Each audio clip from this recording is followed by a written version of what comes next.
क्या है तू?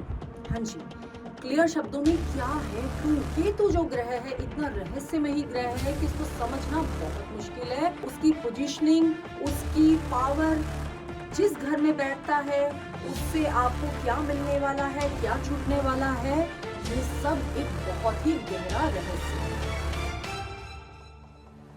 अब नॉर्मली लोग राहु की बात करते हैं, शनि की बात करते हैं, मगर केतु की बात नहीं करते। केतु आपको कंफ्यूजन भी देता है। केतु आपको ओकल्ट साइंस से भी कनेक्ट करता है, गुप्त विद्याओं को सपोर्ट करता है। केतु आपको कंफ्यूजन्स देता है। और केतु ग्रह आपके कार्मिक, आपके पिछले जन्म के कर्मों के हिसाब से इस जन्म में फल देने वाला प्लेनेट है, जो कि आपके पूरे के पूरे कार्मिक डिसाइड करता है। और सबसे इम्पोर्टेंट जो चीज है वो है कि केतु ग्रह आपको देता है डिटैचमेंट। अब केतु जिस भी घर में आके बैठता है उस घर से रिलेटेड आपके पिछले जन्म के पास्ट लाइफ के ऐसे कर्मास जुड़े हुए होते हैं जो कि इस जन्म में आपको उनको पाना बहुत मुश्किल हो जाता है। उससे रिलेटेड आपको डिटैचमेंट्स मिलते हैं। अब केतु ग्रह आप अगर चंद्रमा के साथ युति में आ जाता है तो आपको डिप्रेशंस भी दे सकता है। और ओकल्ट साइंस, जैसा कि मैंने बोला, ओकल्ट साइंस हो गया, आपकी कोई गुप्त विद्याएं हो गई, आपकी तंत्र विद्याएं हो गई, ये सब आपको केतु ग्रह की वजह से ही मिलती है। इसके लिए पत्री में केतु ग्रह की आपकी पोजीशन देखी जाती है, क्योंकि बहुत रहस्यमयी प्लेनेट है। तो उसके लिए बहुत ही रहस्यमयी विद्याओं से ये आपको जोड़ता है। अगर आप इन विद्याओं में जाते हो और अगर इसकी पोजीशन आपको सपोर्ट कर रही है तो वो आपको हमेशा उसमें आगे बढ़ाएगा और आप उस रहस्य में, क्योंकि ओकल्ट साइंस एक ऐसा साइंस है जिसमें आप जितना भी पढ़ते हो उतना ही कम है। अब केतु ग्रह को समझने के लिए सबसे पहले तो आपको समझना ये जरूरी है कि जैसे राहु ग्रह हेड पार्ट है, ऐसे ही केतु ग्रह बॉडी का पार्ट है जिसका हेड नहीं है। तो हेड नहीं है, आंखें नहीं है, इसके पास 5 सेंसेस नहीं है। सबसे बड़ी बात है ये जो आपके सेंसेस होते हैं, आपके कान हैं, मुंह है, आपकी आंखें हैं, नाक है, ये सेंसेस नहीं है। तो जब ये सेंसेस इसके पास नहीं है तो ये इसके पास जो सेंस आता है वो बॉडी से सेंस करता है, या फिर आपके कह लो कि मन की आंखों से सेंस करता है, और वो बहुत तेज होती है। तो केतु ग्रह देता है आपको बहुत स्ट्रॉन्ग इंट्यूशन पावर।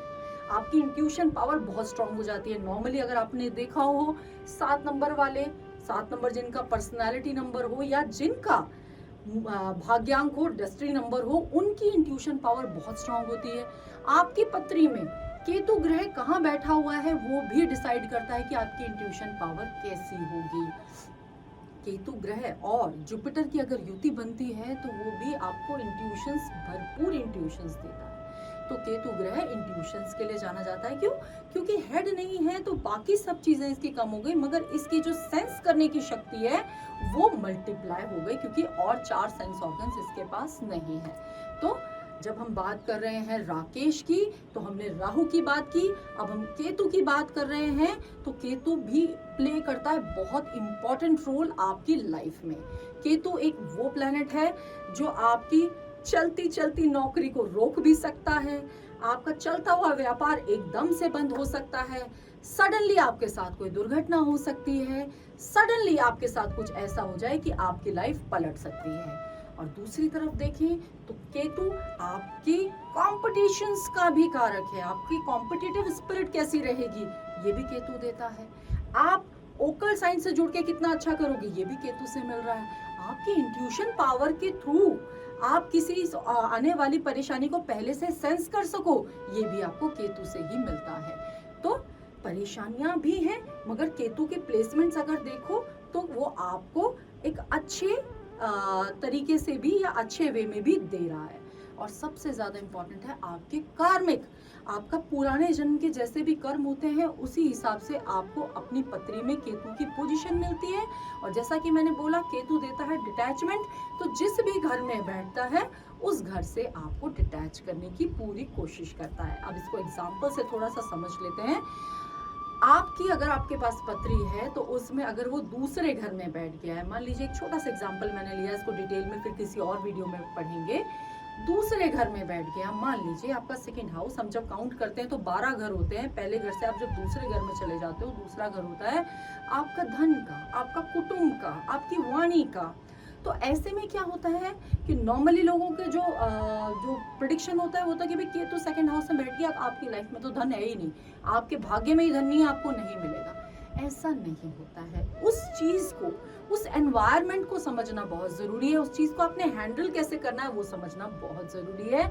कई बार पैसों से जुड़ी समस्याएं नहीं आती, कई बार कुटुंब से जुड़ी हुई समस्याएं आती हैं, आपकी फैमिली से आप डिटैच हो जाते हो, आपकी वाणी के थ्रू आप सबसे बहुत ज्यादा ऐसे आपके शब्द होते हैं कि आप सबसे डिटैच रहते हो। तो बहुत सारी चीजें हैं। अब पैसों की ही अगर हम बात कर लें तो केतु कहता है डिटैचमेंट। आप पैसे से जितना डिटैच हो जाओगे, पैसा उतना आपकी तरफ आएगा, और पैसे को जितना दांत से दबा के रखोगे उतना पैसे की कमी आपको होगी। ये है केतु का सही समझना। सही समझना बहुत जरूरी है। अब फोर्थ हाउस में देख लेते हैं। अब फोर्थ हाउस जो सुख का घर है, माँ का घर है, आपकी सारी सुख सुविधाएं, आपकी लग्जरी, आपका एक तरह से आपका भोग, वो जो घर है, अगर वहां से केतु आपको डिटैच कर देता है तो आप इन सब चीजों से डिटैच होते हो। तो उसका सिंपल सा तरीका है कि आप उस घर से, उस घर को छोड़ के कहीं और रहना शुरू कर दो, तो वो वहां का जो डिटैचमेंट है वो आपका खत्म हो जाता है। तो इस चीज को समझना बहुत जरूरी है। मगर ये समझना बहुत जरूरी है कि आप क्या कार्मिक लेके आए हुए हो। आप अगर दूसरे घर का आपका केतु है तो डेफिनेटली आपका पिछले जन्म का, आपके कुटुंब का कुछ ना कुछ कार्मिक है, या पैसों से रिलेटेड कुछ ना कुछ कार्मिक आप इस जन्म में लेके आए हो।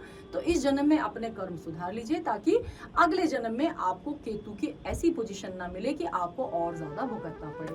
अब 12th हाउस का केतु सबसे ज्यादा अच्छा माना जाता है। क्यों? क्योंकि 12th हाउस आपको देता है मोक्ष, होता ही डिटैचमेंट का है, मोक्ष का घर है। तो आप अपने सारे कर्म भुगत चुके हो, ये आपका मोक्ष का समय है। तो ये होता है केतु। अब हेड नहीं है, सिर्फ बॉडी है, बॉडी से ही सेंस कर रहा है, डायरेक्शन लेस है, मगर सेंसेस के थ्रू ही बहुत सारी चीजें सेंस कर लेता है। इसलिए अपनी पत्री में आपके केतु का प्रॉपर विश्लेषण आपको पता होना बहुत जरूरी है। केतु की दशा चल रही है, अंतरदशा चल रही है, आपको पता होना चाहिए मेरा केतु कहाँ बैठा है और मुझे उसके लिए, उसका इम्पैक्ट कम करने के लिए किस तरह के उपाय करने जरूरी हैं। इसको समझना बहुत जरूरी है। तो आपने समझा कि केतु की क्या इंपॉर्टेंस है। सिर्फ राहु तक ही मत रुक जाइए, केतु भी बहुत इंपॉर्टेंट है। जब राहु और केतु आमने सामने बैठते हैं ना, तो दोनों की जो इंपॉर्टेंस है ना वो इक्वल है, दोनों इक्वली आपको हार्म कर रहे हैं। अब जब राहु आपका जब नेगेटिव होता है तो शनि भी एक्टिव हो जाते हैं।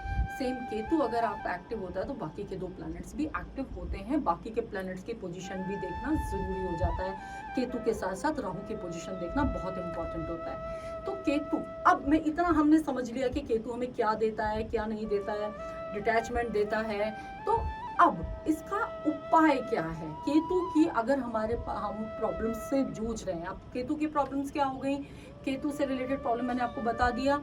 आपका चलता चलता व्यापार रुक गया, आपको एकदम से नौकरी बहुत अच्छी चल रही थी, सडनली आपको नौकरी से निकाल दिया, सडनली आपको पैसों से रिलेटेड रातों रात प्रॉब्लम आ गई, सडनली कोई दुर्घटना आपकी हो गई, सडनली पैरों के आपके नाखून खराब होने लगे, पैरों में आपको प्रॉब्लम आने लग गई।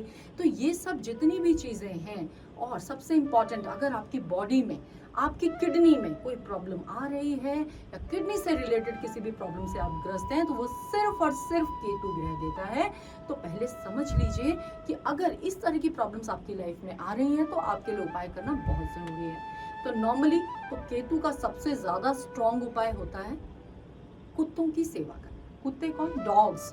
आप जो डॉग्स हैं, जो भैरव जी का रूप है, उनकी सेवा करना। आपने आपके जितने भी स्ट्रे डॉग्स होते हैं, जो गली वाले कुत्ते घूमने वाले होते हैं, बिस्किट के पैकेट लेने हैं, मीठे बिस्किट नहीं लेने हैं, उनको खुजली हो जाएगी। आप कोई भी या तो डॉग वाले बिस्किट ले लीजिए, नहीं तो मैरी के बिस्किट लेके उनको पुचकार के आपको खिलाना है, ये करिए। दूसरा, केतु को आप कनेक्ट कर सकते हो गणेश जी के साथ। जैसे केतु का सिर नहीं है, ऐसे गणेश जी का भी सर का भेदन हुआ था। तो केतु अगर सब किसी भी चीज की, किसी भी ग्रह की, किसी भी कोई बात नहीं सुनता, मगर गणेश जी की बात वो जरूर सुनता है, क्योंकि उसको वो अपने जैसा पाता है। तो जब आप गणेश जी की सेवा करते हो तो केतु प्लैनेट अपने आप ठीक होता है। अब गणेश जी की सेवा कैसे करनी है? आप कभी भी घर से बाहर जाएं किसी काम के लिए तो गणेश जी के दर्शन आपको करके जाना है। हर बुधवार के दिन आपको किसी भी मंदिर में जाके गणेश जी को दुर्वा लाल मौली से बांध के उनको उनके ऊपर चढ़ा के आनी है, या लाल मौली का हार बना के उनको पहना देनी है। तो ये दूसरा उपाय हो गया। अब इसके साथ बहुत इंपॉर्टेंट है कि अगर केतु को ठीक करना है तो आपका जुपिटर, आपका बृहस्पति भी ठीक होना बहुत जरूरी है। तो बृहस्पति को ठीक करने के लिए आपको रोज मंदिर जाना बहुत अच्छा माना जाता है। अदरवाइज वीरवार के दिन भी आप मंदिर जाएं, कुछ ना कुछ कोई पीली चीज दान कर दीजिए, केले दान कर दीजिए, चने की दाल दान कर दीजिए और माथे पर केसर लगाने की आदत डाल लीजिए। तो ये भी केतु का एक बहुत स्ट्रॉन्ग उपाय है। घर में कुत्ता भी आप पाल सकते हैं, क्योंकि उसकी सेवा भी कहीं ना कहीं आपके केतु ग्रह के नेगेटिव इम्पैक्ट्स को खत्म करती है। मगर यदि आपके पहले घर में, आपके फर्स्ट हाउस में अगर केतु बैठा हुआ है तो कुत्ता बिल्कुल मत पालिएगा, आपके लिए प्रॉब्लम्स बहुत सारी आ जाएंगी। केतु को आप का एक और इंडिकेशन है, अगर आपका जब भी केतु खराब होता है ना, सडनली आपको आपका पालतू कुत्ता भी काट लेता है, तो वो भी केतु का ही कारण होता है, केतु के खराब होने के ही लक्षण हैं। तो ये सारे लक्षण अगर आपके साथ हैं, आपके साथ हो रहे हैं, तो आपको तुरंत केतु के उपाय करने की बहुत जरूरत है। और अगर आपको अपनी केतु की पोजीशन नहीं समझ में आ रही है तो अपनी कुंडली का विश्लेषण एक बार जरूर करवा लीजिए। कहीं ऐसा ना हो कि आपको पता भी ना चले और कोई ना कोई नेगेटिव इम्पैक्ट आपके ऊपर आ जाए। तो इस चीज का आपको ध्यान रखना है। और ऐसी ही और नॉलेजेबल वीडियोस देखने के लिए अपने इस channel Build Destiny with Isha को आज ही सब्सक्राइब कीजिए, बेल आइकन को क्लिक कीजिए। हमारी साइट विजिट्स, वास्तु विजिट्स के लिए, एस्ट्रो कंसल्टेंसी के लिए आप हमारे दिए गए नंबरों पे कांटेक्ट कर सकते हैं। वीडियो पसंद आए तो कमेंट जरूर कीजिए और ऐसे लोग जो इस तरह की परेशानियों से जूझ रहे हैं, आपको लगता है, उनको शेयर जरूर कीजिए। Thank you.